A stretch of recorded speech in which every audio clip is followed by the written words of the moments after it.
there's actually less houses than there are vacant properties. So tell me about competition, right? You put $5,000, $7,000 into any other business, it's going to get you nothing. You put $5,000, $7,000 into this business, like it can change your life. 2025 is going to be amazing for you. Like you've been extremely consistent with mail for the last 6-8 weeks. Based on what you're doing, you're probably having leads almost every single day. I feel like this business is just a great business if you want to start and just do a little bit, right? Or if you want to scale it to millions of dollars a year. I think it's possible. Hey everybody, welcome back to the Real Estate Investing Podcast. I'm your host, Ron Apke, joined today by Nick Herzog. Nick's been in the program almost a year, Nick, this spring. You're getting close. I mean, it's already getting close to spring, I guess, but almost been a year in this. Welcome to the show, Nick. Yeah, thanks, Ron. Thanks for having me. So let's just get into it. Like, what got you to land investing? Are you an entrepreneur? What got you here? Yeah, so I'm a full-time real estate agent in Louisiana for the last 10 years. And so, funny story, I was getting ready to go to lunch on a Friday, and a gentleman called me and was asking me about, some comps on some land for some clients that I sold. And so after a long phone conversation with him, I said, do you need some help selling some land? And so he went into his story about how he's a land investor in South Louisiana. And he kind of went into his story from there. And then from there kind of went down a deep rabbit hole of YouTube, like a lot of your students, and found Apke land, and the rest is history. So so this is like last March, late winter, early spring? Yeah, probably last November. Yeah, November of 23 maybe. Yeah. Got it. And how was it when you first got started in terms of, did you hit the ground running? Was it a slow start? What did that look like in terms of getting the education, marketing, everything like that? Yeah, I mean, it was, once I signed up for your guys' program, really just the step-by-step the videos that you have step-by-step, Ron, I kind of went through it really quickly, probably through a weekend or maybe a week. And, the biggest thing was just getting mail out the door. So yeah, it's definitely a fail-forward business for sure. Yeah, I mean, it's a high volume. Like you've done a ton of mail, which I love in terms of like your volume, and it didn't really slow down. And you've been very successful from everything I've heard. But let's just get into like how did those first mailers work? Did you make mistakes? What did that look like? Yeah, so obviously, a lot of us, when we sign up for the program, we're doing everything ourselves, right? So, so I'm pricing it myself. I'm finding the counties myself. There was definitely a lot of screw ups for sure. And I guess that's, where your reference numbers are double reference numbers. You don't know which property. So yeah, there's a lot of, but man, I learned so much through the process, but really just kept going, right? I mean, that's really kind of the story you and Dan always preach, is just kind of just keep sending mail, keep going.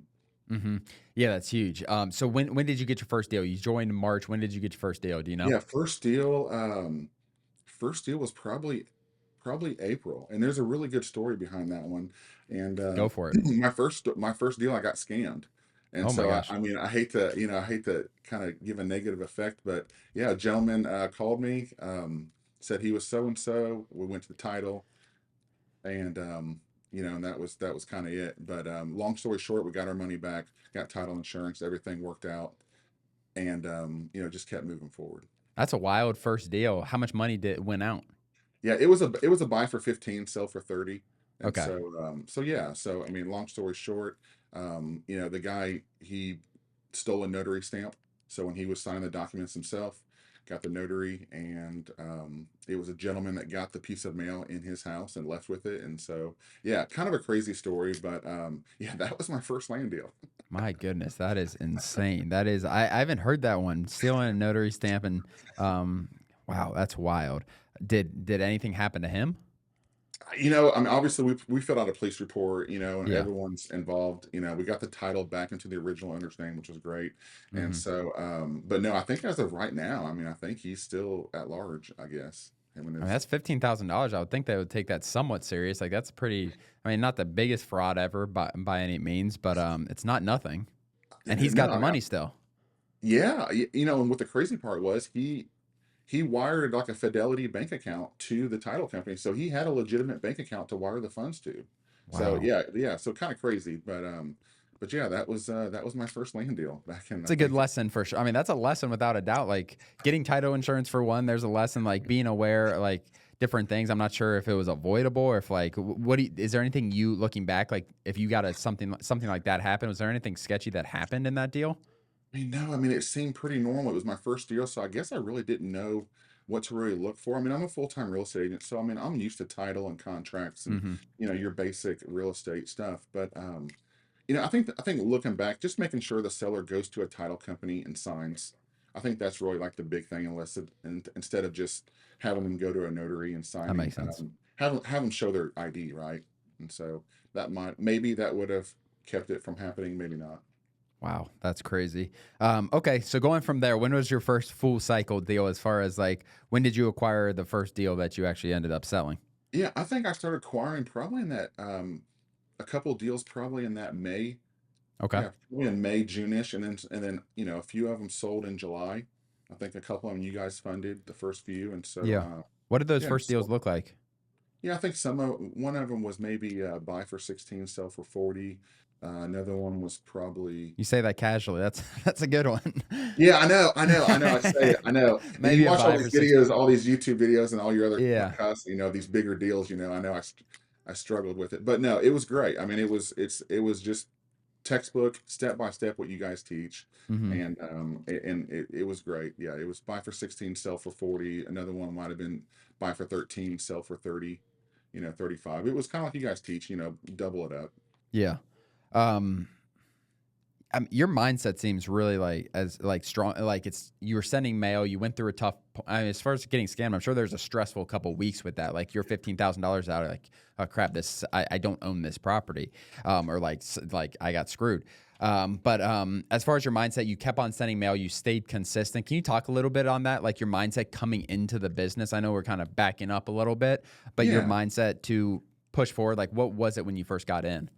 Yeah, like I said, I've been a realtor for 10 years. I'm also a part-time real estate coach. And so, I've grown my real estate business from 12 transactions to a couple years ago when I had a large team. We were doing over 100, and I have a real estate coach that helps me grow my business. And so, and I think mindset's always big on any business or really anything in life, right? And Mm-hmm. so, I've always just have a glass half full, type of guy. And I think really any business venture, you're going to have your struggles, and so, you guys always preach the mail. You Yep. always preach be consistent. You guys always preach like the basics of the business. And so I really took that. And Anthony called me one time a couple months ago last year, and I was really worried.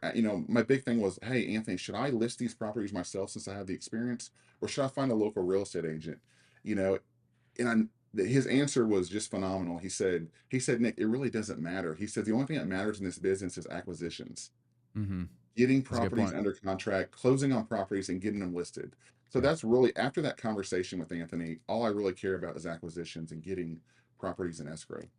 I'm glad that clicked. That's really cool to hear. And glad Anthony could help with that part.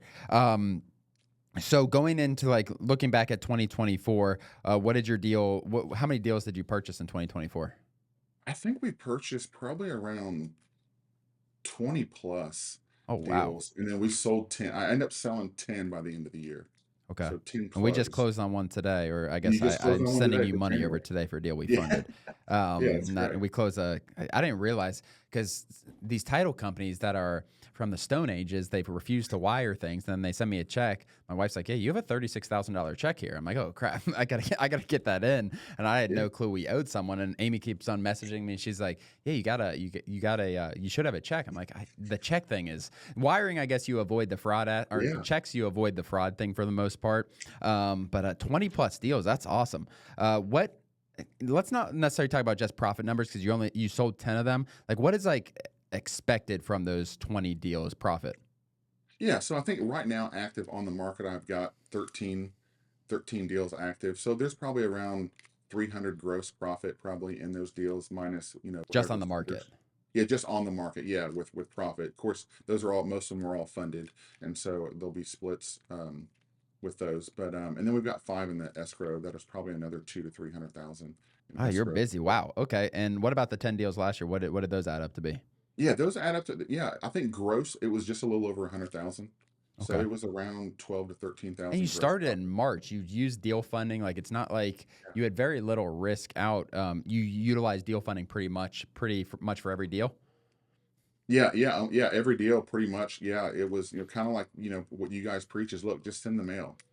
Just if you're not doing marketing, then you're not doing deals. And so I really just try to focus all my money and capital, on sending. And Dan, in a couple of your guys' podcasts, you guys kind of preach 5 to 6 thousand mailers a month, and so Mhm. that's really kind of what I stuck with, was trying to send out and be. And another thing is what you preach, Ron, is like, be consistent. And that Mhm. is the hard thing when you start getting busy in this business, is try to be consistent, because now if you're a one-man show, you're pricing, you're answering the phone, you're answering title issues, right? And so that's when it became really kind of difficult in probably June or July, where deals started coming in on the acquisition side. And I'll be honest, I probably dropped the ball on some stuff. Yeah, it's not hard. It's not hard when you first start, and it doesn't sound that crazy. It's hard when you have so many things full cycle. Like when you're doing 20 deals in a month, or you have. So, for example, let's break down Nick's business real fast as far as what's going on right now. And he also has to keep getting his marketing out. So he did 10 full cycle deals 2024, but right now he's got 13 deals for sale. Whether he's selling himself or with a realtor, there's still work he needs to do. He's got 5 in escrow to sell or to buy. To buy on the Okay, acquisition so you side. got 5 to buy in escrow. Then he has leads coming in. He's trying to close more deals on the buy side. He's got a lot going on, and this exactly, and I know Nick knows this is when it's hard to stay consistent with mail, and that's where there can be gaps in the business as far as okay, I didn't send mail for 3-4 weeks. Not saying you can't catch up, but it does affect, and you see it from so many people. Is there anything you've done to improve? I'm not saying it's a huge issue, but as far as improving consistency with mail, outsourcing some things so you have some more time. Yeah. So the first thing, so I always had a virtual assistant in my real estate business. And so the virtual assistant really started taking the phone calls from 24/7 reception, just like you teach, started inputting them on the Airtable, started putting the pictures, the map right links, started getting me 3 comps from landstats.com and putting those on there. So now I can just get onto the CRM and evaluate the property, right? Hey, this is a flood zone. Unfortunately, this is not a good one. And then just recently, a couple of weeks ago, I hired another virtual assistant full time to really handle that acquisition side and handle the title companies. So now when one comes through and I approve it and we have 2 comps, we'll send it to the virtual assistant. She'll then go out to the local market and get 2 realtor opinions, because as a funder, a funder wants to see 1 or 2 realtor opinions on these deals. Yeah. And so then she kind of takes it from there and gets it to title and gets it approved.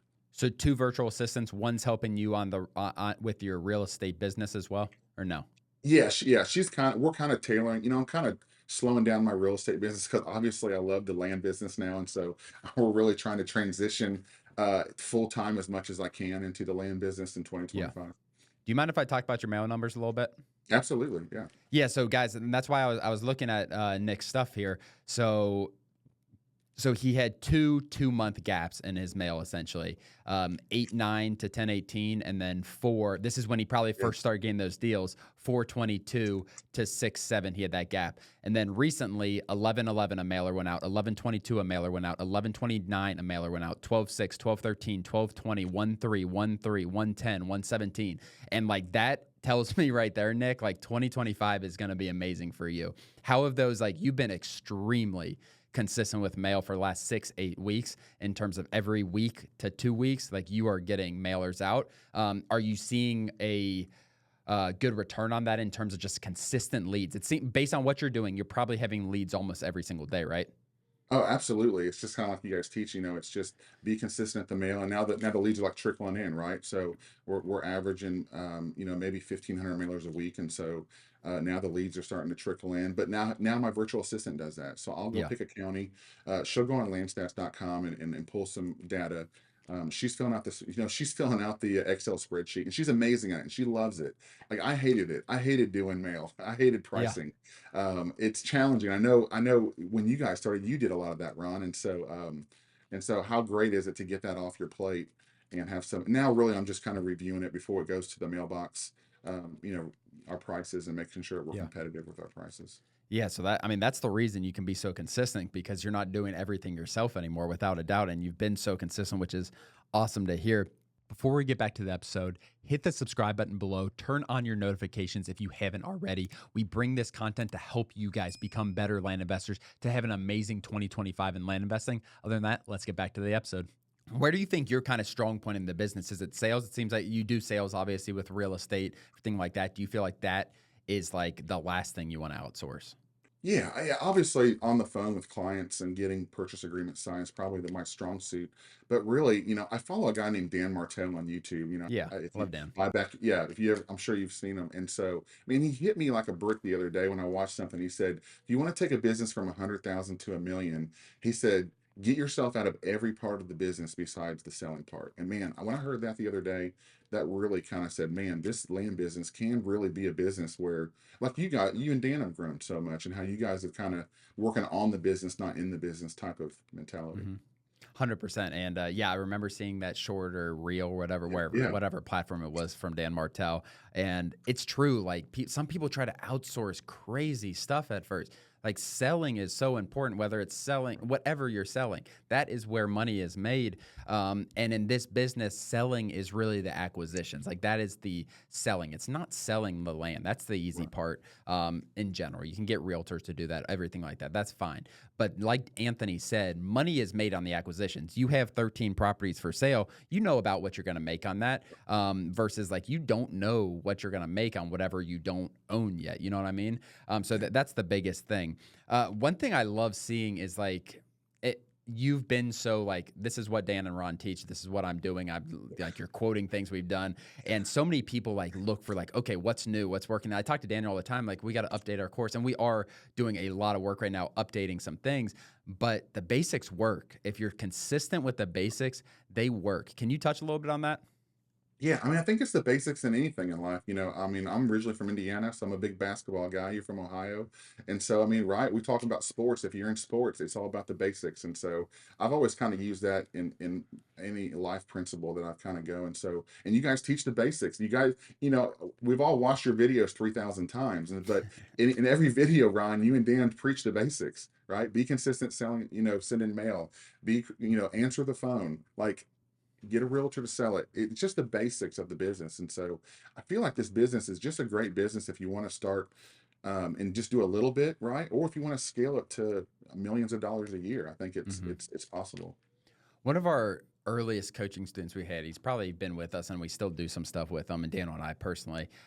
He probably started 2 years ago and he's just like, I couldn't convince him for the life of me to do texting. Like even if I could, whatever. And he's like, no, I'm just going to I'll just send more mail. That's what he said every time. Like, I'll just send more mail. And it seems like you're very like on that. And he Yeah. has an unbelievable business, probably 150, $200,000 a month in profit in this business, I would think. And he's just been unbelievable. Like if he wants to scale up with mail because there's less calls. It's not a whole new operation. Like when you're trying to grow your business, you have two options. You add something new, which is difficult, and there's learning processes, or scale up, grow. Like if I want to grow land investing online, it's either okay, add some new funnels. That's more work than just increasing my current Yes. ad spend. And that's what you've done. Like you're just increasing your ad spend. You know how to grow. It's increasing your ad spend, which is your marketing essentially. Right.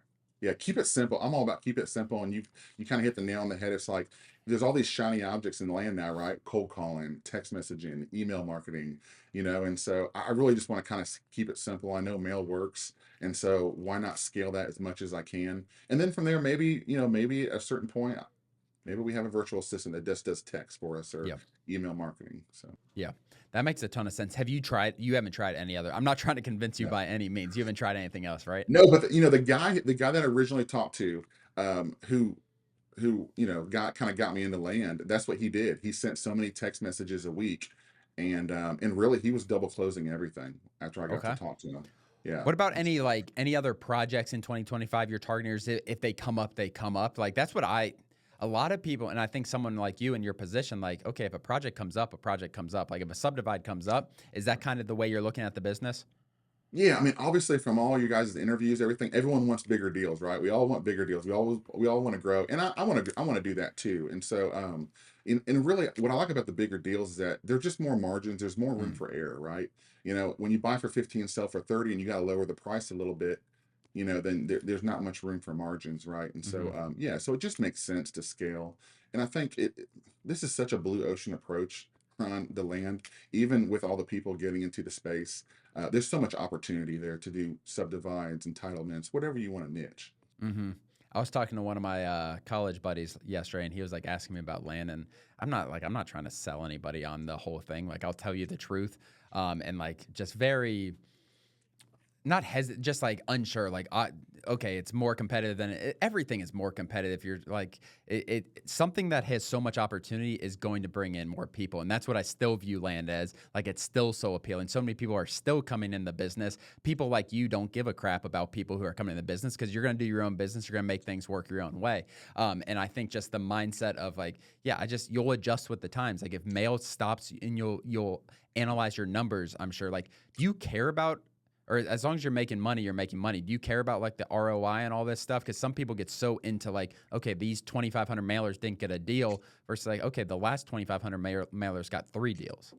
Yeah, no, I think, obviously at first when you first start, you want a deal from every mailer, right? You got money Yeah. going out, you're like, oh my gosh, but the numbers just work out over time, right? And so whether it's, I guess the number one question you probably get asked is, well, how many mailers to a deal, right? And so, so one county you might get 0, the next county you might get 4 deals from, right? And that's what I'm kind of seeing. But at the end of the year, right, it all averages out, you know. You're making money like that. That's at the end of Yeah. the year. If you're doing it consistently, you're making money. And like, I don't know, 100%. That is a common question we get, and there are so many variables that go to it. Are you targeting desert squares? Because you're going to get a lot more. Maybe a deal for every 100, 200 properties, versus you're going for $100,000, $200,000 deals. Like, yeah, maybe it's a little fewer and farther between, but you don't need to. You can spend $30,000 to get a deal, and if you can make $200,000 on it, it makes sense every day of the week. And I think that's what people struggle to understand. Like, how much does a normal business spend on marketing to make $200,000? Probably a whole lot more than $30,000 of marketing spend. So it's just I think it's a mindset from it. I think people look at it like a side hustle or like it's just easy or stuff like that. It does take time. And I think the biggest thing that you have an advantage on is your mindset to just like understand that, because it's a lot easier said than done. And a lot of people really struggle. Like, I just spent $2,000 on mail. I didn't get a deal. I don't know what to do. Like, send the next one. That's the solution, right? Yeah, absolutely. And you talked about competition a couple minutes ago. And look, I'm a real estate agent. There's 1.4 million realtors in America. Okay. There's actually less houses than there are vacant properties. So tell me about competition, right? 100%.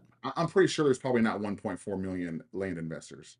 Wow. 1.4 million realtors. Yeah, that I didn't know that number. I knew there's way more Yeah. realtors than deal. And the biggest realtors make really good money, or even Right. like the Right. average make really good money, and the Yeah. bottom people do no deals essentially. Like that's what It's it's and it's like. And probably the same in land, right? 80 yeah, 20, right? You got yeah. 80% of the land investors, doing doing all the deals. The and like comparing it to other businesses, land investing, like there's the opportunity here, and that's why I was talking to my buddy on the phone with, like, you put $7,000 into any other business, it's gonna get you nothing. You put $7,000 into this business, like it can change your life, and that's like the biggest thing. Like, are you trying to get away from being an agent, or is that just like when deals Yes. come up, they come? Okay, you are. Yeah, yeah, I'm trying to slowly transition out, yeah, into the land for sure. And so, Mm-hmm. yeah, it's crazy because if I sent 10,000 postcards to neighborhoods in my local for a listing, right?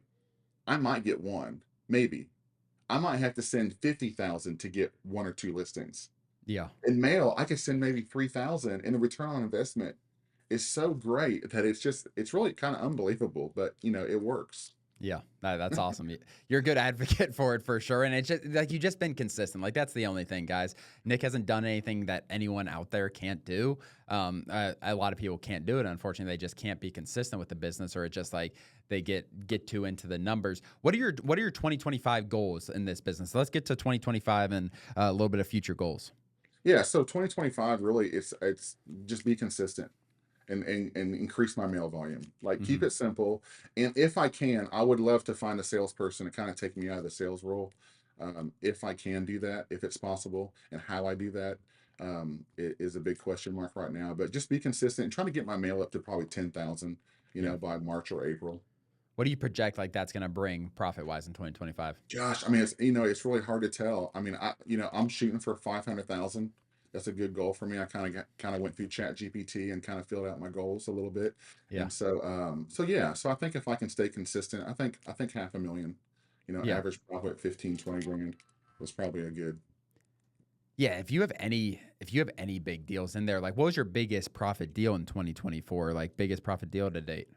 Yeah, it was probably a buy for 25, sell for 60. It's Yeah. probably my biggest You deal to you had date. one or two big deals, not even huge, just like add 80,000, 90,000, couple of those, that Yeah. $500,000, I think you'll fly past that $500,000 mark if you keep up. Like your last 6 weeks of consistency, that's why you're buying 4 properties right now, 5 properties in escrow right now. Your last 5, 6 weeks of consistency is why you're getting the results quarter 1. A lot of people start their goals, put their goals in January 1st or something like that, you're behind. You're not behind because like you started being like very, very consistent middle of November and you've got a ton of mail out the door. So yeah, I think the next steps for you are really just increasing that mail volume, whether it turns to 2,000 a week, 2,500 a week. I think that's when like, cause you know how to handle the business on the backside. And then anything for disposition, like having 13 for sale, this early in your land career is incredible. It's awesome, but are they selling slower than you would like? Or do you care about that because you have deal funding? What does that look like?